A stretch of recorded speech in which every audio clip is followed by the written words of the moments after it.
This is a special channeled message for the solar eclipse in Virgo that is happening today, September 21st in 2025. Though, whenever you're finding this message, this could also be for you. The energies of the portal that's happening today are really intense. If you've been feeling ungrounded, if you've been wavering in decisions that you've made, that's very normal. Signs of confirmation that this reading is going to be for you, which are additional ones, but not necessarily the only signs, would be celery, broccoli, leaving things behind in the house, like if you leave the house and left something behind, throwing something against a wall. I'm seeing spaghetti being thrown against a wall, but throwing something against a wall, leaving shoes behind, adopting pets, and recycling old narratives. Those are some of the extra confirmations. I'm also getting some names coming through that may be significant. So, like Danielle, Harper, Angelique, or Angeline, or something like that. Freddie, Bastion. I also hear Homeboy and Dance. The last one's not really a name, but yeah. Um, okay, it's a really strange energy, and that's part of why I'm doing a channeling today, is because it's definitely a foggy sort of energy, and there is a feeling of buoyancy in the collective. um if you've ever seen the ocean floor that has a really dense concentration of saline water, where it looks like there's water underneath the water, if you've ever seen that image, if you know what I'm talking about, that's kind of the feeling. It's like you've sunk to such a depth that it feels like you're in this alternate reality, and then it feels like there's another reality below even that one. Like there's another layer down for you to go. And but you're already in it. You're already so deep in it. But there's another layer still. That's a lot of the feeling that's coming through. February is going to be incredibly significant for you guys. I'm seeing that you're opening up a shop, or you're starting a new hobby. Like there's a really big message for someone specifically here who's listening to this. I keep hearing you're opening up a shop. So I don't know if this is an in-person shop, or maybe it's like an Etsy shop or an online store. um it's something really big though that's coming about in February, so that's maybe 5 months from now. Sorry, I feel like I want to burp, but I'm like, it's not quite happening. Let's see what else we have here. Oh, okay, a yawn. That's cool. Yeah, I am pretty tired, so I guess there's that. If you have been feeling like you're dragging your feet on something lately, don't be. The energy is just really hard to slog through right now. So it's not that you're dragging your feet, it's just that it's incredibly dense and difficult to move through things right now. I'm hearing that your career is starting in a new trajectory. There's something different that is going on with your career that is stranger. How would I say? How else to say here? It's stranger. It's more beautiful than it was before. There's something that you used to do that you thought brought you joy with your career, but it doesn't. And that's morphing into something more beautiful, more translucent is the phrase that's coming through. But yeah, just stranger. I don't think strange is a bad thing. I think that your career just may not be as understood by other people as you want it to be. I think someone here, or maybe a few people here in this collective, really want someone to understand what they're doing. But the fact is that only you can understand what you're doing. Only you can understand your vision. The validation you seek from without actually comes from within. Once you understand, um, sorry, I'm yawning again. Oh, it's not even that late, but I'm pretty tired. Once you understand what it is that you're meant to be doing here, I'm seeing things opening up for you. Like the whole world just changes, like it flips so quickly. You're not, oh, okay. Well, some of you, I hear you're not going to be single for long. Um Yeah, you're not going to be single for that long. Obviously, if you are already in a relationship, that message does not apply to you, but there are quite a few different people that listen to these messages. So, yeah, that came through really strongly. Um, I'm not really getting much else other than that. So, you might, if you are someone who is single and listening to this, I don't know if you've been looking for love. I kind of feel like you maybe haven't really been, but you should maybe start living your life in a way that is unapologetically you, so that if someone else tries to enter your life, you're already well established in who you are and who you're going to be, so that you don't compromise yourself for anyone else. You had a tendency in the past to compromise your ways of doing things to make other people feel more at home, to make other people feel more welcome. But I'm getting your job now is not to be a doormat. I'm sorry for that blunt phrasing, but it's not to be a doormat, um, but to be a welcome mat. Okay, what's the difference here between a doormat and a welcome mat? Um, I guess the image of the doormat that I'm seeing has no words on it, and the welcome mat does have a word on it. Um, and it's I'm seeing that welcome has been split into like welcome, so it's kind of like back to its original roots, which are basically come with good intentions. Like you're acknowledging another person or other people coming into your life, and you're kind of demanding they show a certain level of respect towards you that perhaps you didn't demand before. Yeah. There's something about your ego that's died recently. Like you used to obsess over a certain way of doing things because you felt like doing them that way would make people like you better, or it would make you more likable, more mainstream or something. But then you gave up on doing this particular thing. I'm hearing grasshopper and I'm seeing blades of grass. I don't know if that's like extra confirmation for you or something, but it's just like you've alchemized your way of doing things into this quieter way that just kind of exists. Like your God, it's real. There's a lot of ideas coming in here. It's like your way of doing things invites people into your world, but you don't translate your world for other people any longer. So you almost have this excitedness that like if someone's gonna come along and try and be in your world, like they better pick up a guidebook, they better learn the language, they better speak the code, they better respect the landmarks. There's this idea I'm hearing you're a lot less American about how you welcome people into your life now, and you're a lot more foreign about it. Um, so there's this feeling of not everything being written in English anymore. Not everything is being made explicitly clear for others now. You have this attitude and this almost arrogance now that is saying, like, yeah, come as you are. I'm not going to train you. I'm not going to fix you. I'm not going to interpret for you. We're either a match or we aren't. It's this energy of being so burnt out on love and other things that you're unwilling to compromise yourself anymore for anyone else. Like you are firmly committed to prioritizing yourself first. And that's a first for you because love is has always been an area where you have tried to compromise yourself. And you have been with people that were not willing to compromise for you. And so you felt like you were really reasonable. And it's like, oh my God, all you have to do is compromise a little bit, like just meet me halfway or whatever. But you're done meeting people halfway because you're done being half of yourself, I'm hearing. So this eclipse is pulling this energy out of you of determination, of confidence, of like, I'm just done with this ness, if that makes sense. Um, you feel really good about letting go of these old things too. You're at this point in your life where your identity is not in seeking the validation from others anymore. Um, excuse me. Your validation is coming from within. Excuse me. Wow. Okay, there's a lot of clearing happening here.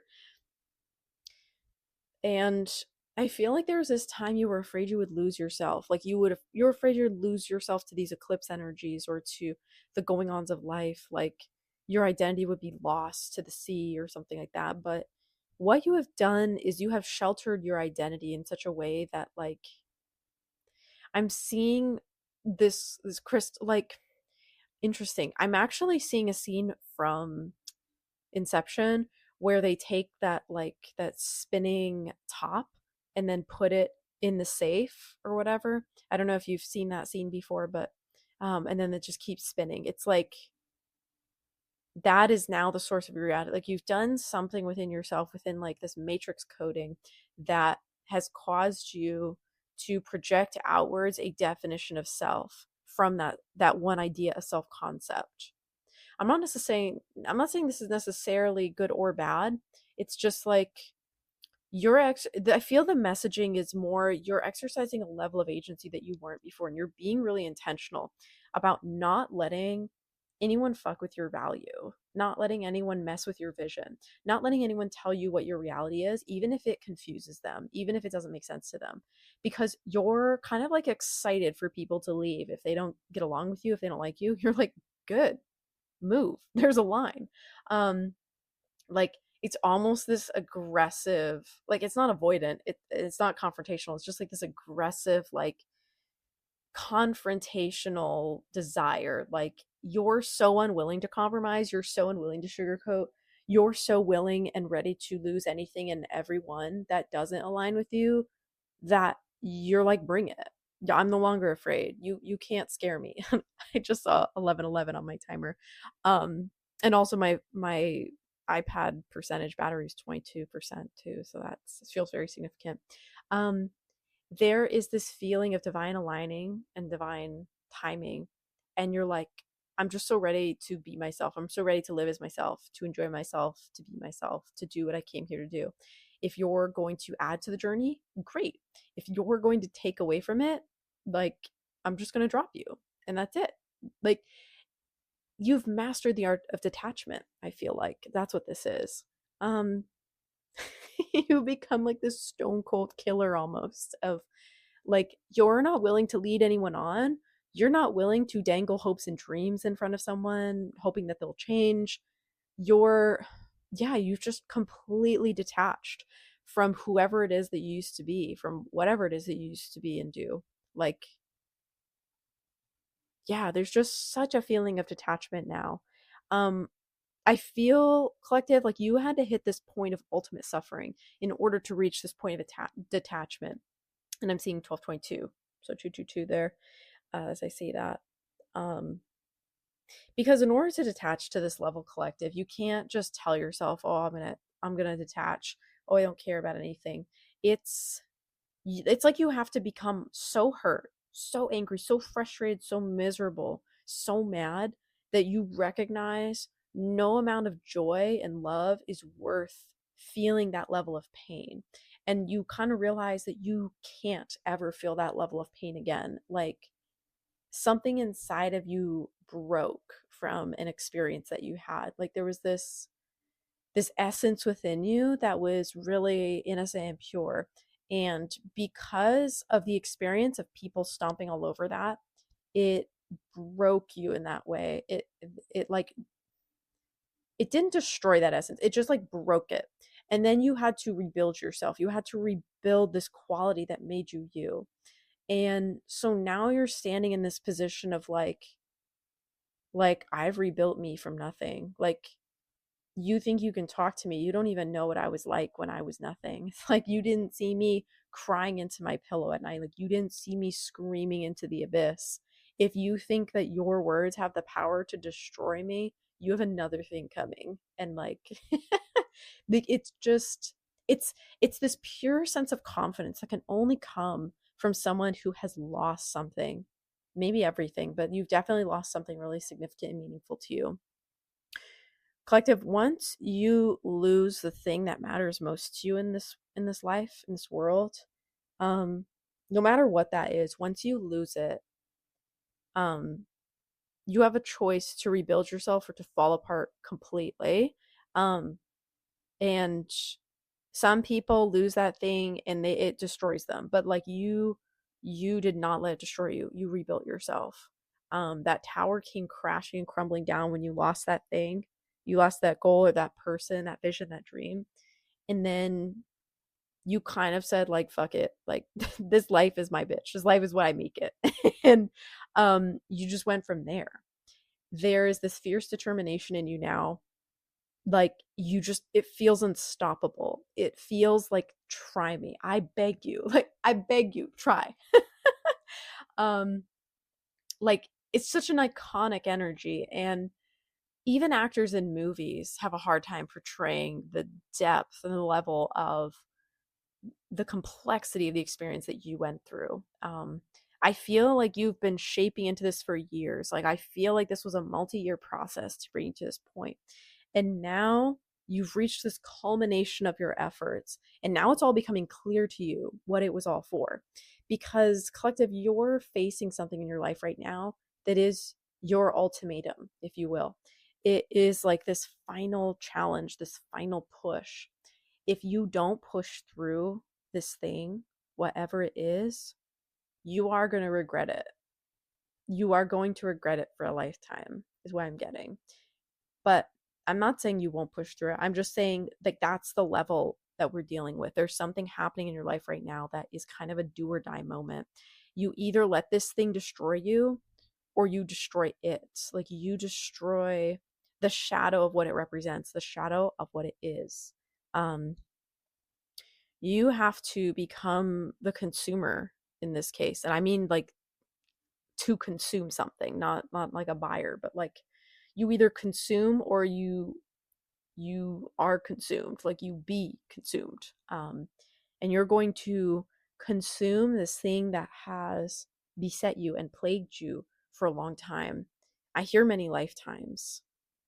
For and I'm oh wow, I'm getting a really big hit of heart chakra pain for you, collective. There's this feeling of inadequacy that is like surging forward. It's so funny because I was just describing how unstoppable you feel, but it's almost like it's time for you to take out and take down this projection that you have put in this box. Like, you have projected this image of strength into the universe because you are strong, but also you are not that strength. Does that make sense? That's just an aspect of you. And I'm feeling a lot of pain in you.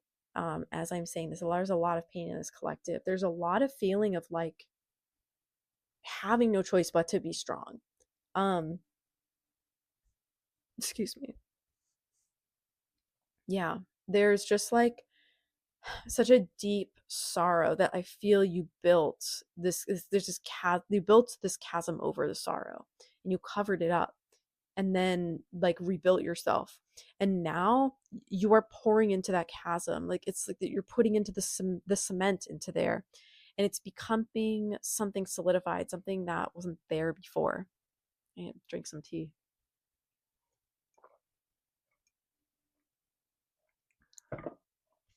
And as I was like drinking tea, I was just hearing from the collective, like, I'm so angry at all the things I lost. I'm so angry at all the things I didn't do. I'm so angry at who I couldn't become. I'm so angry at who I didn't be. I know it's not good English, but yeah, there's just a lot of anger. And so I think what this eclipse is also doing, it's like really this eclipse of your soul. It's eclipsing these two parts of yourself that were opposed, and now you have to merge them. You have to merge into this one cohesive identity, and it's so painful and it's so difficult because one half of you is still broken. Like, there is this feeling that there's a half of you that's still broken, and this other half of you is so strong. And like, you became strong by separating yourself from this other identity, but now you are in a process of integration where like you have to integrate both. You have to be the strength and the weakness. So like, at the same time as you're being so strong, you also have to be gentle, you also have to be soft. So excuse me, sorry. Yeah, this mess, I hope this messaging is making sense because I'm just chilling it all as it comes through. It kind of feels like it's going a bit all over the place, but yeah. Your strength has to be in your weakness, collective. Like, now that you're so strong and so indomitable, like, you have to become gentle again. And that's almost a scarier journey. So, and the reason is because Spirit is saying you become firm and rooted in like a tree, like a great tree that cannot be swayed. But as the wind blows, the branches must blow with it, or else the tree will bend and snap. Like, so it's this feeling of if you're too brittle, if you're too rigid, too firm, you're not flexible enough, you will snap, you will break, and that'll kind of be the end of things for you. You have to be willing to suffer again in some ways. Like you've learned the art of detachment. Good. Detach from the suffering, but also like be willing to form attachments in a safe and healthy way, and like learn how to measure your success not by what others think of you, but what you think of yourself. So if at every step of the way you can be proud of yourself, do you see how you can never truly be hurt again? Because if you, let's say you have, this is a very specific message. Let's say you get into another relationship collective and you are plagued by thoughts of how all the other ones did not work out. And you're worried about what you could have done differently, or you're just angry about what this other person can do. And let's say, I hate this even as I'm saying this, I'm so sorry, but let's say this person does end up breaking up with you. Collective, it's not your fault if a person breaks up with you. And I feel there's some specific people I'm speaking to here for this. It's not your fault if someone breaks up with you. Um, it it the whole thing was just a learning experience. Very few people, I need to give you this image of like me sitting down with you and we're sitting next to each other and my legs are crossed and like I'm just kind of I have my elbows on my knees as I'm talking to you. Spirit really wants me to give you that image of we're just like two pals talking to each other. If someone breaks up with you, it's because they recognize they were not good enough for you. They were not a good fit for you. Sometimes two good people get together and they are not good together. They are bad together, but they are still good people. At the end of the day, you don't need to concern yourself with other people's journey, other people's perspective. All you need to look at it is your perspective. So if someone breaks up with you, get excited. Oh my God, thank you so much. Thank you so much for breaking up with me because I don't want to be with someone who doesn't want to be with me. You've saved me so much time, so much heartache, so much distress, and given me so much comfort knowing that since you don't want to be with me, you left. Thank you. Like it's that kind of energy you need to have in the relationships. And likewise, if you break up with someone else, you can do it because you recognize you're not a good fit for them. And I'm seeing 2222 on my timer as I say that. And as you know, twos I associate with divine love, love from your spirit guides, you know, or just divine love from the astral, from a partner. Um, yeah, it's like, let's say someone wants you to cook for them all the time. And even if you're a good cook, it's like you don't have all the time in the world to be cooking for them. Like, let's say they want you to be a stay at home wife, but you're not a stay at home wife, right? You're an entrepreneur. You're a generational curse breaker. You are an innovator. You're creative. You're not going to be out here like, you're not going to be sacrificing your purpose just to fill a role that this person is seeking, just to give this person the comfort they want, right? And if you break up with them, that is doing them a service because one of two things happens. A, they find someone who's exactly what they're looking for. I'm hearing that proverb that's like God help a man who gets exactly what he's looking for. Um, but anyways, right? Like he gets exactly what he's looking for, or she gets exactly what she's looking for. Or B, you make the person realize, oh my God, I actually don't care about that thing as much as I want. I wanted I wanted certain qualities because of these other things going on with me. But in terms of having a partner, it's way more meaningful to me to have a partner who's invested in my success, who cares for me emotionally, who has similar interests, right? So either way, that person learns. Either they find someone who's a better fit or they learn.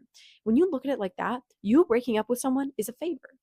Someone breaking up with you is a favor. And it's all just for your benefit. Uh, you have to be able to shift out of the old mindset, which I feel like you are doing or have done. But um, the old mindset, like the old world paradigm, taught things like, oh no, if someone breaks up with me, it's because I wasn't good enough. And that's no longer the case. That's not true. That may not have even ever always been the case. But in your case, especially, you have to look at your. I'm hearing you don't really have agency over the partnerships you get to have, that you choose to have. Even if you think that you choose a partnership, you really don't. You're at the level of of spiritual understanding and compliance that like people are only allowed into your life if there's a lesson for you to learn or some way for you to benefit from it. Or if you have like some soul contract with them to help them, like an agreement to work together on something. But like collective, you don't have shallow relationships anymore. You don't have meaningless connections anymore. Everyone is significant. Anyone at this point who comes into your life and you have a romantic or sexual intimate connection with, it's intentional.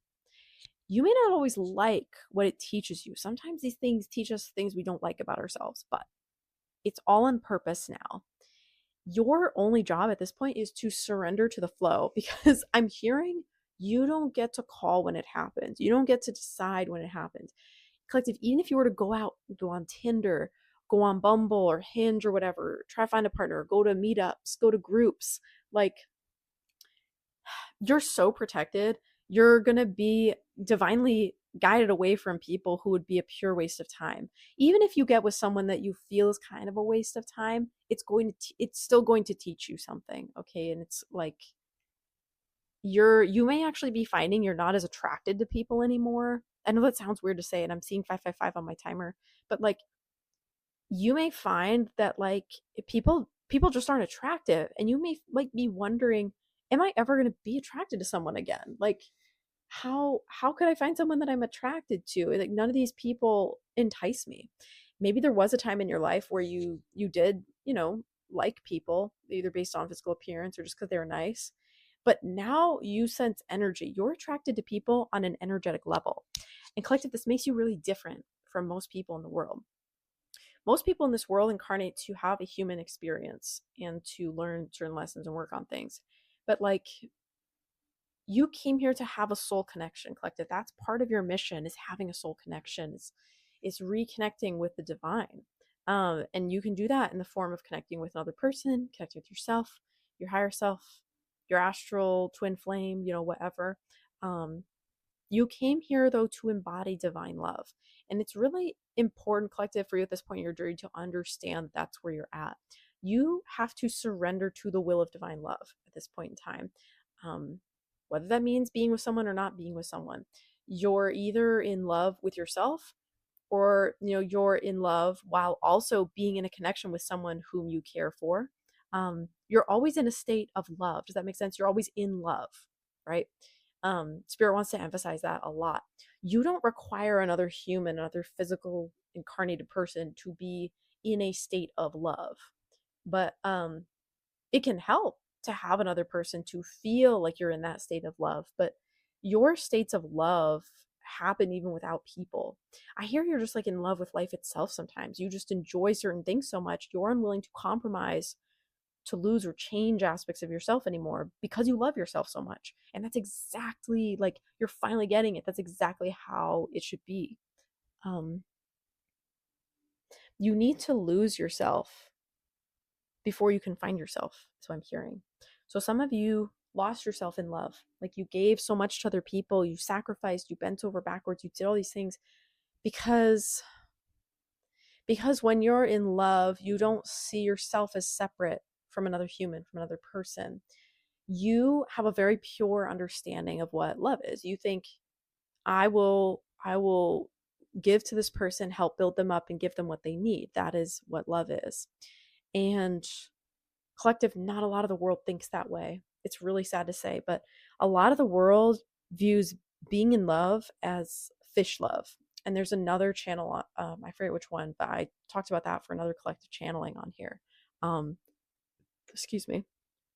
But it's a great analogy. If you look up fish love rabbi speech on YouTube or whatever, you can find it. It's a really old video at this point, I think. But in summation, fish love is a term for when someone says they love something, but they love it in the way that they love fish. So they love fish because they can consume it, they can hunt it, they can eat it, they can put it on a wall, they can skin it, they can, collect it, right? Oh, I love fish. I'm going to hunt it. I'm going to kill it.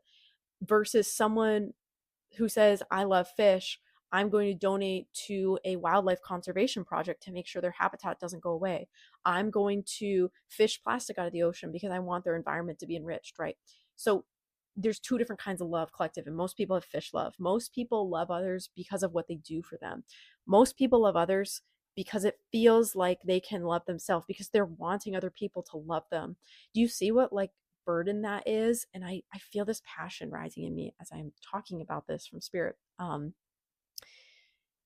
So many people fall in love because, this is really gross to say, but they want to love someone else and do those things for that person, so then that person does those things for them.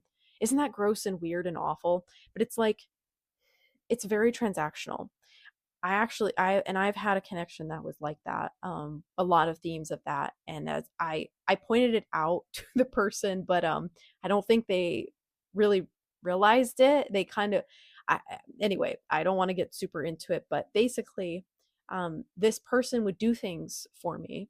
And then, wow, I can't believe I'm sharing this. I don't know why I'm called to share this, but maybe it'll help someone. This person would do these nice things for me. And then they would talk about how they believe that relationships should be equal. And how they're basically, how in their past other partners had not done certain things for them. And so naturally I kind of thought, oh well, I'll help do some nice things for this person. Like, well, maybe I'll cook a meal for them, or I'll do this thing or that thing. And collective, something really interesting happened where when I did nice things for this person, I expected like a lot of thanks or gratitude for doing it.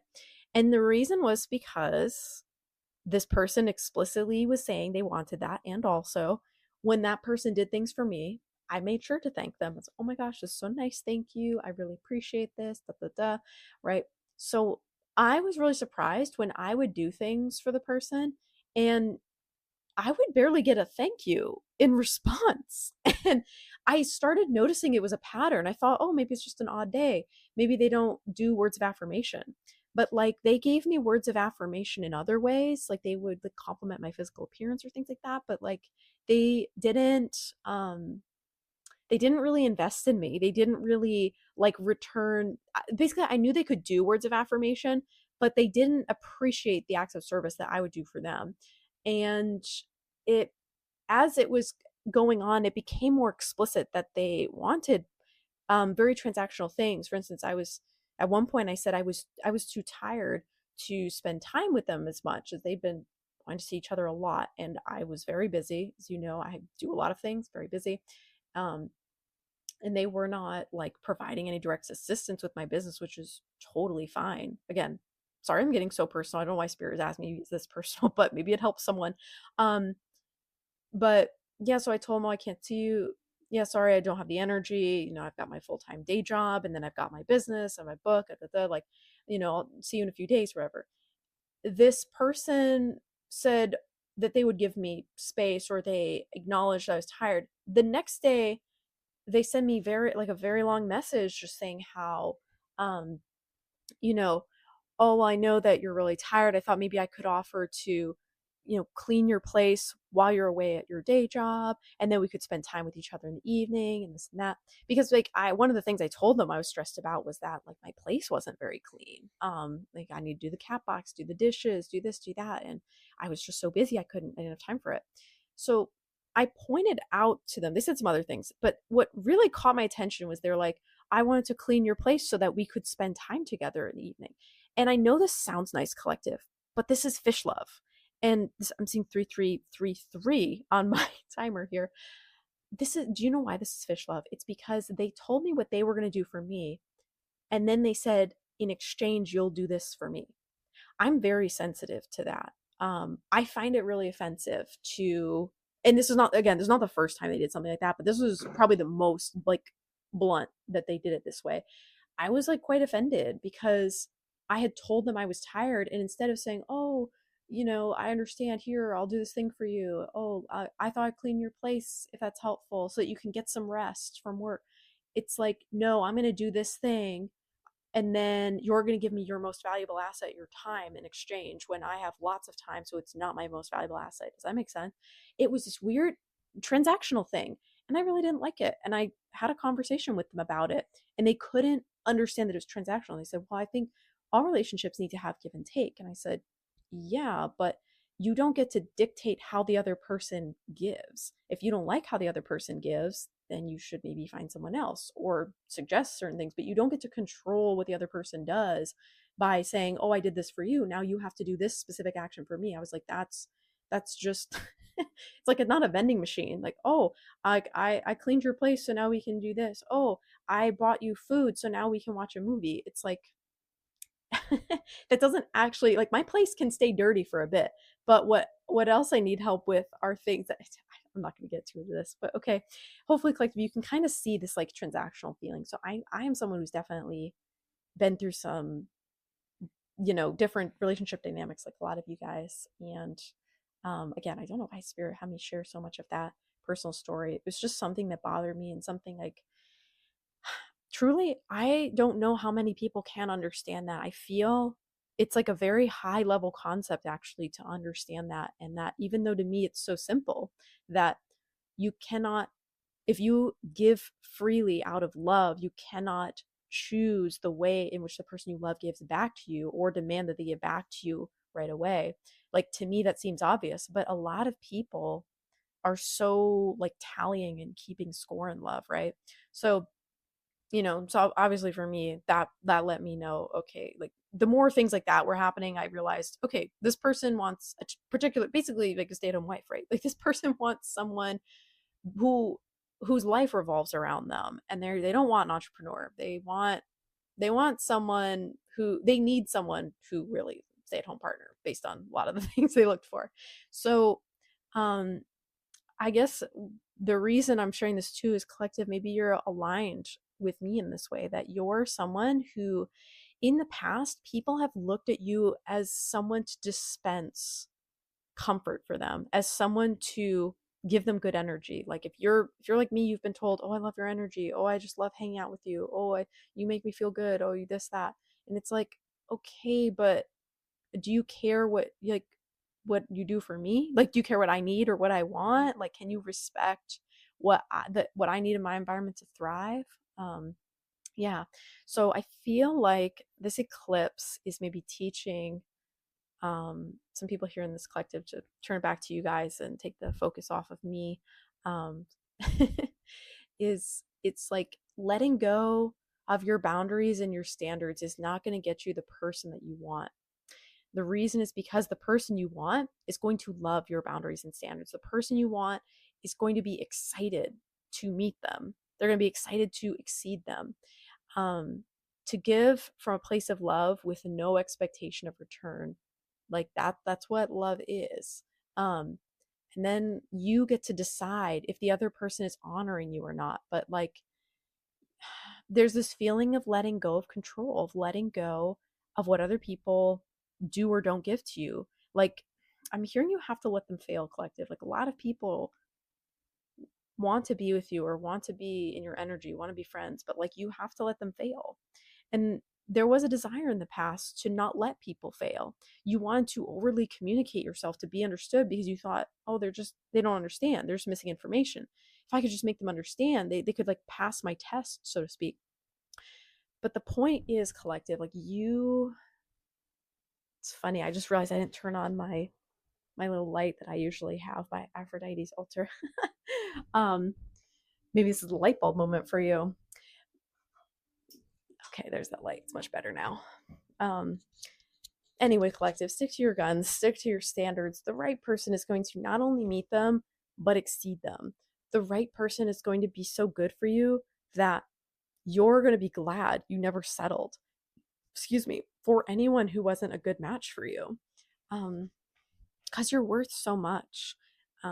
You and this collective, all of you, are so divine and special and unique. Like, there's a reason that my channel is so small right now, and yet you found me. It's like it could only happen if the messages were meant for you, right? Like, there's no other way that me, with my like 100 people of subscribers, could find you amongst all these content creators with millions of views. um but yeah, I channel stuff that people need to hear, and not it's not going to be for everyone, because I myself don't walk a really common path. So my channelings reflect that. and I find a lot of enjoyment. It's just like one of the ways that I can give back, like I always say, like in a way that I've received so much benefit from other channelers. So yeah, my cat Lucifer just came up here too. Oh, he's so cute. Hi, baby. He's like purring and leaning against my side. I want to see if there's any other messages for you before I close out this reading. So let's see here. If there's anything else. Okay, there's a really strong message. Just be yourself. Just be you, collective. You're so, okay, this is a straight up channel message. You are so beautiful and so divinely aligned with yourself. You don't know to be grateful for the things that you aren't. You had every opportunity to become someone different, and yet you chose to become yourself. You chose not to regress, but to progress into a greater and higher evolutionary state than you have ever known before. This takes courage and this takes wisdom. This takes an ability to leave behind all that no longer serves. So many people cling to the shadows of the past, and they wake up one day and that they find their life has passed them by, and they're filled with regret because all of the times that they wish they could have done differently, they in fact did not. And because they chose not to, their life was the never ending sequence of the same cycle of events over and over again. But you, collective, are bold and brave and are willing to do things differently, even if it pains you, because the cost of disobedience to yourself is higher than you are willing to pay. The cost of alignment is happiness in the moment, but the long term gain is peace and satisfaction. Being aligned with yourself does not always mean you exist in a state of joy. Alignment means existing in a state of peace. If you are used to tumultuous highs and lows, existing in a state of peace can feel wrong or different or numb. But you will find in time that your joy is much more sustainable this way. Once you let go of your addiction to the lows in the cycle, you will find yourself vibrating much higher and much more consistently than you were before. Your nervous system will take time to recalibrate to this level of expertise and of knowing and wisdom. But in time, you'll become more empowered, more able to do everything it is that you are setting out to do in your life, everything that you are meant to do in your life, and everything that you have chosen you would accomplish in this life. Your art is a beautiful creation. Do not sacrifice the painting of one color simply because you do not see its purpose in the present moment. Each layer builds upon itself to create something more beautiful than what lay before. There is a flat tone to a painting that only uses a few colors, but if you are willing to use an entire palette, it will become enriched with textures and nuances that weren't there before. This is why you need bitter, sweet, and sad experiences to flavor your joy. The mountain cannot reach its peak unless there are valleys around it. Your life is filled with valleys, and now your mountain rises. Okay, there's like also this big feeling of stillness and peace that's coming through really strongly from spirit. It's like you're so used to chaos that you kind of it's almost this holding your breath moment of like waiting for the other shoe to drop. But there is no other shoe to drop. You just get to enjoy your life now. You get to choose your life now. You get to have agency in your life now. Your relationships are not going to be tumultuous like they were in the past because you're not attaching your worth to another person. You're not attaching your destiny to another person. Ooh, that's interesting. You're not attaching your destiny to another person. You are willing to sacrifice anyone and anything that comes between you and your goals and your destiny. And that's exactly how you should be, collective. That is exactly what you have been training for. Because you hold these kinds of values, you will not accept or settle for any love that is less than what you deserve. Think of it this way: if 100 suitors come to you and only one is the right match, how are you going to find your way to that one, right? I believe every person has multiple matches, but for the sake of this example, you have one, right? If you have standards, if you and that person, I'm here, if you and that person sing the same song, it is inevitable you will be together as long as you continue singing your same song as two birds finding each other in the night. Which is really interesting because birds fly in the day, but I specifically hear at night. Yeah, it's like just allow everyone to sing their song. And with time, they will naturally weed themselves out. Like, there's no need to worry about missed opportunities because it was only ever going to be a waste of time. You don't need to date 99 people to find the right one. So there's also this feeling like if you haven't dated a lot, or like if you're not really someone who plays the field, if you will, that's not a problem. You could have dated 100 people till now. It also doesn't matter. Like, whether you've dated 5 people or 50 people or 100 or 500 people, it does not matter. Um, excuse me, because the person that's the right one for you is going to be there regardless. They're going to be coming regardless. Now, there are times where you are not singing your authentic song. And in that case, you may align with people who are singing a frequency that is not authentically yours or theirs, right? Like, imagine if 2 people are both singing a song that matches, but neither one is authentic to themselves, right? It's like as the paint wears away, so to speak, from either one of them, it becomes obvious, oh, we are not actually a good fit. But it's good, right? Because the paint rubbing off of each other, I hope this makes sense, the paint rubbing off of each other reveals more of who they actually are. So when they part ways from that relationship, they have already become more of themselves. Like, that friction revealed more of their authenticity. So it's good. You can be grateful to that relationship, right? Um, okay, one more example I guess I'm being asked to share. My very first relationship was with my ex-husband. I was 17 when we first got together. I was deeply, like, fundamental Christian at the time. And we were together for 7 years. Um, that's a whole long story, but it was very painful 7 years, filled with a lot of up and downs. It was very abusive. And by the end of it, though, I reached this point where I was willing to let go of Christianity. I was willing to let go of my obsession with trying to be perfect, of checking these boxes, like wait till marriage to have sex, and like don't look at pornography, and um always like submit to your husband or whatever, wear clothing that covers you up. Like, I just kind of, or like don't watch movies with magic in them. Like, I had all these rules. And that relation, it took that, the way I look at it, that it took that relationship for me to let go of those things. It took the level of abuse and pain and cyclical, like, torment for me to realize that's not what love is. I thought because that relationship checked a lot of boxes, that was what love was. But nope. It turns out, nope. And thank God for that. So, all of your relationships till now have been peeling away layers of your onion, or of, like, I see an artichoke. That's a really specific example, but I see layers of an artichoke. Like, all your relationships till now, with everyone, even friends, all people, have been peeling away layers of yourself. Sometimes you try and add layers on, but ultimately, like, you can't add what isn't rooted into you, right? When you have things, it's because, like, you had the seed for them already. People pleasers have the seed for people pleasing within them already. They aren't like, you can't force someone to be a, Spirit's saying you can't force someone to be a people pleaser if they never had it in their DNA. If it's drawn out of you from your environment, it's because that was, like, within you. That was living in your DNA. That's like a fawn response that women or men in your generation have done, most likely women, for hundreds of years. Like, if you find yourself with a narcissist or an abuser, that's because it's in your DNA. Like, basically, is what Spirit is saying. And that's probably like a controversial take, but it's because some part of your system recognizes that cycle, recognizes that pattern, and stays and accepts it. And I know in my personal lineage, like, my family members were with narcissists. Like, women in my family were with men who beat them, like men who abused them. I don't know how much I can say on here, so I won't say more than that. But like, men who had addictions.